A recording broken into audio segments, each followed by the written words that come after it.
समाजाच्या वतीने 112वी जयंती या पुणे जिल्ह्याचे सर्व नेते कार्यकर्ते मंडळींनी या ठिकाणी उपस्थित असून आज ही वसंतराव नाईक साहेबांची जयंती आपल्या सर्वांच्या समोर साजरी होत आहे. तरी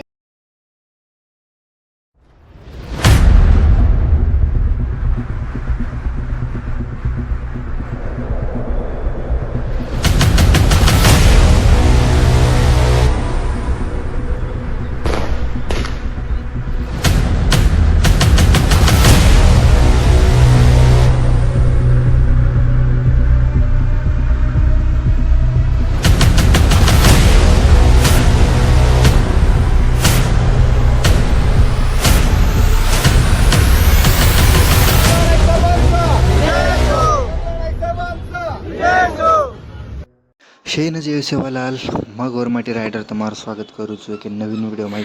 तो जैसे कि तुम वीडियो इंट्रो में देखे आज अपने महानायक वसंतरावजी नाईक यांची जयंती होती. तो वरबद्दल खूप खूप शुभेच्छा. आणि ही जे व्हिडिओचं ऊचं शिवाजीनगर पुणे येते तो ही जे कार्यक्रम होतोचं वो गौरसेना अध्यक्ष राजभाई चव्हाण यांदूर हाते हेटितोचं. तो वरबद्दल बिहार खूप खूप आभार. आणि वायो તમને માલમ જ છે આપનો મહાનાયક કોણ હતો તરી પણ મેં તમને એક ચાલતો ચાલતો 2 મિનિટે મેં અંદर जीवन गाता कुचू पण ही છે નહીં કંઈ મેં તમને મરાઠીમાં કૂચું कारण बाकी लोकों बी कळू आपनो महानायक कोण होतो. कारण के चालू सुरुवात करा આપણે व्हिडिओनं. वसंतराव फुलसिंग नाईक महाराष्ट्राचे पूर्व मुख्यमंत्री, हरित क्रांतीचे प्रणेते, रोजगार हमी योजनेचे जनक, कृषी विद्यापीठाचे जनक, विकासांचे महानायक, जलयुक्त शिवार योजनेचे प्रेरणास्थान यांचा जन्म 1 जुलै 1913 पुसद येथील गवली येथे एका शेतकरी घरामध्ये झाला. नायकाचे मूळ आडनाव हे राठोड असे होते, पण गवली हे खेडे चतुरसिंग राठोड यांनी वसवले. जमीन जुलमा जमा करून समाजाला स्थिर जीवन प्राप्त करून दिले. साहजिकच ते समाजाचे नाईक म्हणजेच पुढारी झाले. त्यावरूनच नाईक हे आडनाव रूढ झाले. चतुरसिंग राठोड यांचा मुलगा फुलसिंग राठोड हा समोर जाऊन नाईक झाला व फुलसिंग राठोड यांना 2 मुले होती, राजूसिंग नाईक, हाजूसिंग नाईक. हाजूसिंग नाईक म्हणजेच आपले वसंतरावजी नाईक. हाजूसिंग नाईक यांना लहानपणी छोटे बाबा या नावाने देखील ओळख होती. त्यानंतर त्यांना वसंतराव नाईक असे नाव पडले. नाईक साहेबांचे प्राथमिक शिक्षण विविध खेड्यामध्ये झाले. पुढे त्यांनी विठोली व अमरावती येथे माध्यमिक शिक्षण घेऊन नागपुराच्या मॉरिस कॉलेजमध्ये BA ही पदवी मिळवली आणि त्यानंतर 1940मध्ये LLB ही पदवी मिळवली. विद्यार्थी दशेतच त्यांच्यावर महात्मा ज्योतिबा फुले व डेल कार्नेगी या दोघांचे विचारांची छाप पडली. त्यानंतर वसंतराव नाईक यांचे विवाह वत्सलाबाई नाईक यांच्याशी झाले. वत्सलाबाई नाईक BA असून वसंतरावांबरोबर समाजकार्य करत होत्या. त्यानंतर 2 मुले झाली, निरंजन नाईक व अविनाश नाईक. वसंतरावांनी पुढे कायद्याची पदवी घेऊन पुसद येथे वकिलीची सुरुवात केली. हळूहळू त्यांच्या वकिलीची जम बसू लागला व प्रतिष्ठाही वाढली. पुढील काळामध्ये ते पुसद कृषी मंडळाचे अध्यक्षपदी निवडून आले. या व्यतिरिक्त ते हरिजन वसतिगृह व राष्ट्रीय वसतिगृह यांचे अध्यक्ष देखील झाले. त्यानंतर 1946मध्ये त्यांनी काँग्रेस पक्षामध्ये समावेश घेतला.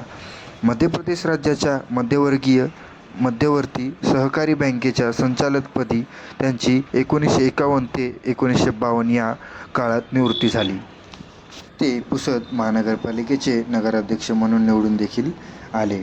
पहिल्या निवडणुकीत ते मध्य प्रदेश राज्याच्या महसूल खात्याचे उपमंत्री झाले. 1956मध्ये राज्य पुनर्रचनेनंतर विदर्भ व मराठवाडा हे प्रदेश मुंबई विभाजित राज्यात समाविष्ट झाल्यानंतर वसंतराव नाईक यशवंतराव नाईकांच्या मंत्रिमंडळात कृषी मंत्री झाले व त्यानंतर 1962च्या निवडणुकीनंतरही कन्नमवाराच्या मंत्रिमंडळात ते महसूल मंत्री होते आणि 1963मध्ये कन्नमवाराच्या मृत्यूनंतर ते बहुमताने महाराष्ट्राचे मुख्यमंत्री झाले. या पदावर सलग त्यांनी 12 वर्ष काम केली. या काळात त्यांनी महाराष्ट्राच्या अनेक सुधारणा केल्या. प्रथमतः त्यांनी कृषीविषयक समस्या हाताळून महाराष्ट्र धान्याच्या बाबतीत कसा स्वयंपूर्ण होईल याकडे लक्ष दिले व 2 वर्षात महाराष्ट्र धान्याच्या बाबतीत स्वयंपूर्ण नाही झाला तर मी स्वतः फाशी जाईन असे त्यांनी 1965मध्ये निक्षून सांगितले.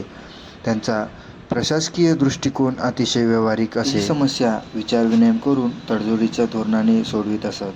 त्यांनी शिक्षण, शेती वगैरे बाबतीत लक्ष घालून अनेक क्रांतिकारी सुधारणा केल्या. विशेषतः महाराष्ट्रातील पाझल तलाव व वसंत बंधारा यांच्या निर्मितीचे श्रेय देखील वसंतरावांना जातं.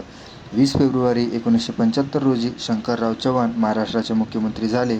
त्यानंतर वसंतरावांनी आपल्या जिल्ह्यातच सामाजिक कार्य सुरू ठेवली. 1977च्या मार्चमध्ये झालेल्या सार्वत्रिक निवडणुकीत देखील ते लोकसभेवर निवडून आले आणि त्यानंतर 18 ऑगस्ट 1979 रोजी सिंगापूर येथे त्यांचे निधन झाले. तर अशी ही आपल्या महानायकांची जीवनगाथा होती. इथे आपण महानायक वसंतरावजी नाईक जीवनगाथा हानु तो ಒಂದು आयुष्यमय खूप काही करमेलेचं पण मग एक शॉर्ट डिटेल्स करून घेऊन प्रस्तुत करमेलो छू. तो व्हिडिओ कसं वाटतो मन कमेंट करेन नक्कीच को आणि सबस्क्राईब करेन मत बोलो. तोपर्यंत जय सेवालाल जय गौर. भेटा एक नवीन व्हिडिओ में. हानुस अपने चैनल वीडियो आते रहिए तो भाइयों प्लीज़ सब्सक्राइब कर लो. तो सी यू.